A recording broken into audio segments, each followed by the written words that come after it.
토요일입니다. 새벽에 만난 하나님 오신 여러분들을 우리 예수님의 이름으로 환영합니다. 같이 기도하겠습니다. 하나님 감사합니다. 오늘도 좋은 주말입니다. 열심히 일주일간을 살고 주말을 맞이합니다. 그러나 하나님이 여전히 주말에도 우리와 함께 하시고 우리가 일을 하든 우리가 쉼을 얻든 어느 때에도 하나님이 함께 하십니다. 그래서 일할 때 하나님 앞에 선 것처럼 최선을 다해서 일하지만 쉴 때도 하나님이 계시지 않는 것처럼 마음이 다 풀어져서 우리가 영적으로 무장해제되어서 쉬는 것이 아니라 그 쉼 가운데서도 하나님과 함께하는 쉼을 얻을 수 있는 지혜를 얻게 하여 주옵소서. 그래서 바쁜 때나 또 우리에게 쉬는 시간이나 어떠한 시간이나 하나님과 동행하는 그 귀한 시간 하나님 허락해 주시옵소서. 말씀을 주실 때 말씀이 우리를 세워가게 하시고 우리를 지혜롭게 하시고 우리를 결단하게 인도하여 주옵소서. 예수님의 이름으로 기도합니다. 아멘. 오늘 우리에게 주신 말씀은 로마서 11장입니다. 11장 13절에서 24절까지의 말씀입니다. 로마서 11장입니다. 13절에서 24절입니다. 우리 같이 읽겠습니다. 내가 이방인인 너희에게 말하노라. 내가 이방인의 사도인 만큼 내 직분을 영광스럽게 여기노니 이는 혹 내 고륙을 아무쪼록 시기하게 하여 그들 중에서 얼마를 구원하려 함이라. 그들을 버리는 것이 세상의 화목이 되거든 그 받아들이는 것이 죽은 자 가운데서 살아나는 것이 아니면 무엇이리요. 제사하는 처음 익은 곡식가루가 거룩한즉 떡덩이도 그러하고 뿌리가 거룩한즉 가지도 그러하니라. 또한 가지 얼마가 꺾이었는데 돌 감람나무인 내가 그들 중에 젖붙임이 되어 참 감람나무의 뿌리의 진액을 함께 받는 자 되었은즉 그 가지들을 향하여 자랑하지 말라. 자랑할지라도 내가 뿌리를 보존하는 것이 아니요 뿌리가 너를 보존하는 것이니라. 그러면 내 말이 가지들이 꺾인 것은 나로 젖붙임을 받게 하려 함이라 하리니 옳도다. 그들은 믿지 아니함으로 꺾이고 너는 믿음으로 섰느니라. 높은 마음을 품지 말고 도리어 두려워하라. 하나님이 원 가지들도 아끼지 아니하셨은즉 너도 아끼지 아니하시리라. 그러므로 하나님의 인자하심과 준엄하심을 보라. 넘어지는 자들에게는 준엄하심이 있으니 너희가 만일 하나님의 인자하심에 머물러 있으면 그 인자가 너희에게 있으리라. 그렇지 않으면 너도 찍히는 바 되리라. 그들도 믿지 아니하는데 머무르지 아니하면 젖붙임을 받으리니 이는 그들을 젖붙이실 능력이 하나님께 있음이라. 내가 원 돌 감람나무에서 찍힘을 받고 본성을 거슬러 좋은 감람나무의 젖붙임을 받았으니 원 가지인 이 사람들이야 얼마나 더 자기 감람나무의 젖붙이심을 받으랴. 아멘. 하나님이 이스라엘을 버리지 않았다는 것, 유대인들을 버리지 않았다는 것을 우리는 어제 보았습니다. 그리고 오늘도 그걸 말해줍니다. 우리가 읽진 않았지만 11절에 보면 그들이 넘어지기까지 실족하였느냐? 그럴 수 없느니라. 그들이 완전히 실족된 건 아니라는 겁니다. 그럴 수 없다는 겁니다. 하나님이 어제 말한 것처럼 그들을 완전히 포기하지 않았다는 거죠. 하나님은 자녀를 포기하지 않습니다. 그럼에도 불구하고 여전히 하나님에게 순종하지 아니하는 이 유대인들에게 하나님이 다시 돌아오게 하기 위한 특별한 방법을 선택하셨습니다. 그 방법은 온 세상 모두에게 이로운 방법입니다.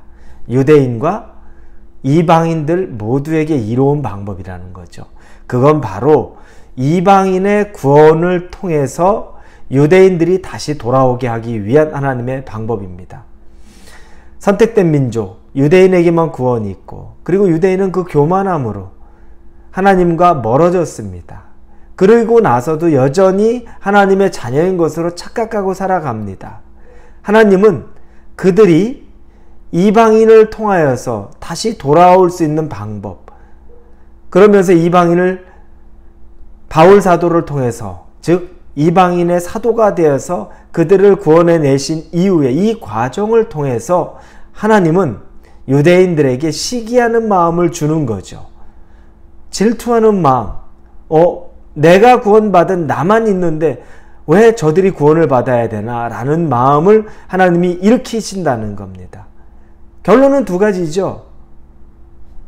이방인과 유대인 모두가 구원을 얻게 되는 것, 그리고 하나님의 자녀가 다시 돌아오게 되는 것.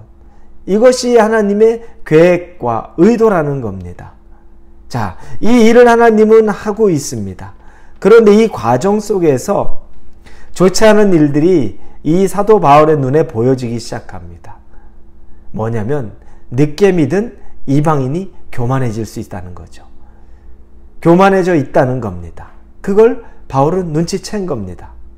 한 예를 들어서 어떤 초신자가 있어요. 그 사람은 원래 예수님 믿을 만한 사람이 아닌데 어떤 사람을 통해서, 믿는 사람을 통해서 구원을 받았어요. 복음 제시를 받고 교회의 인도함을 받고 구원을 받는 역사가 일어났습니다.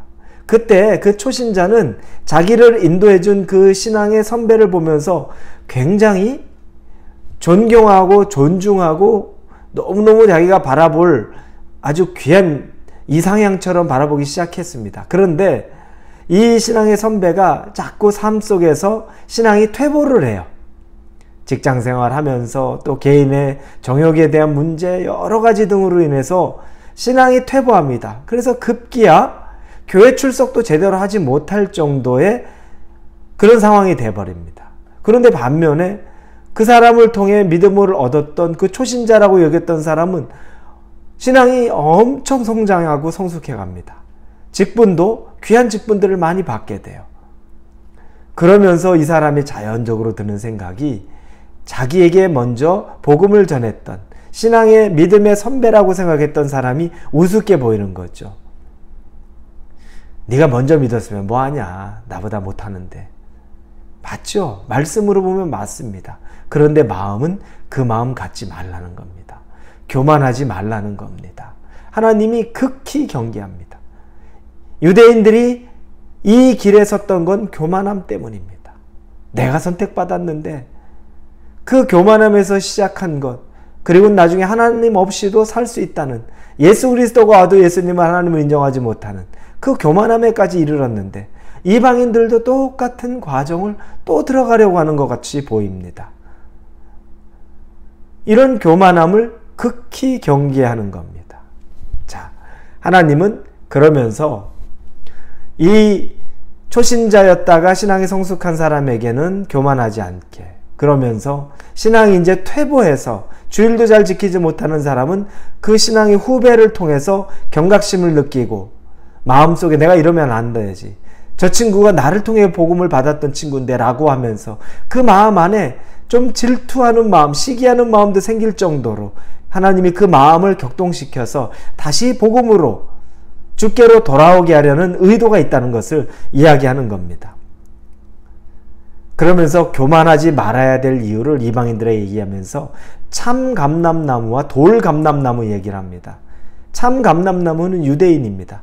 돌 감람나무, 접붙임을 받은 그런 이방인입니다. 원 가지에 접붙임을 받았어요. 하나님이 그렇게 접붙여 주셨어요. 그래서 생명이 들어간 거예요.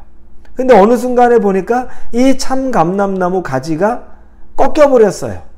원래 가지가 꺾였어요. 원 가지가 꺾였단 말이에요. 그런데 접붙임을 받은 가지는 살아있으면서 꺾여진 가지를 보고 비웃는 것, 그 얘기를 하는 겁니다. 그때 비웃지 말라. 뿌리에서부터 나오는 것, 그걸 통해 가지가 받았는데 사실은 뿌리는 유대인들이다 라고 이야기를 해주고, 그리고 정말 20절 보니 21절 보겠습니다. 하나님이 원가지들도 아끼지 아니하셨은지 너도 아끼지 아니하시리라. 원가지라도, 이스라엘 백성 선민이라도 하나님 앞에 교만했을 땐 그들도 아끼지 않고 가지가 꺾여지는 것 같은 그런 아픔과 그런 실족을 경험하게 되는데 너희들이면 어떻겠느냐? 너희들은 특별히 더 아낄 것 같느냐? 교만할 이유가 없다는 겁니다. 사랑하는 우리 홀리웨이브 성도 여러분, 우리는 항상 롤러코스터 같은 신앙생활을 합니다. 어느 때는 정말 하나님과 내가 같이 천국에 있는 것 같은 그런 깊은 신앙을 누리지만 어느 때는 내가 지옥에 가지 않을까라는 두려움을 가질 정도로 이미 구원받은 자인데도 구원에 대한 확신이 있음에도 불구하고 이렇게 살면 결국 지옥행 아니야 라고 할 정도로까지 구원론이 흔들리는 것, 그걸 얘기하는 것이 아니라 내 상태가 그 정도라는 걸 말하는 겁니다. 오해하지 마십시오. 그럴 정도까지 나락에 빠져 있는 것 아닙니까? 여러분, 우리는 롤러코스터 같은 신앙을 살고 있습니다. 교만할 이유가 없고 늘 하나님 앞에, 사람 앞에 겸손해야 되고 다른 사람보다 내가 우위에 있다고 생각할 것이 아니라 다른 사람을 사랑하고 그리고 하나님께 사랑하고 순종하는 삶, 그 삶을 우리가 살아갈 수 있기를 예수님의 이름으로 축원합니다. 기도합니다. 하나님, 교만하지 말아야 될 이유를 너무너무 명백하게 알았습니다. 원가지도 아끼지 않으시는데, 꺾이는 걸 아끼지 않으시는데 하물며 접붙임 받은 우리들은 교만하면 어떻게 되겠습니까? 하나님 앞에 늘 겸손하고 사람 앞에 겸손하고 순종하는 삶 살게 하여 주옵소서. 예수님의 이름으로 기도합니다. 아멘.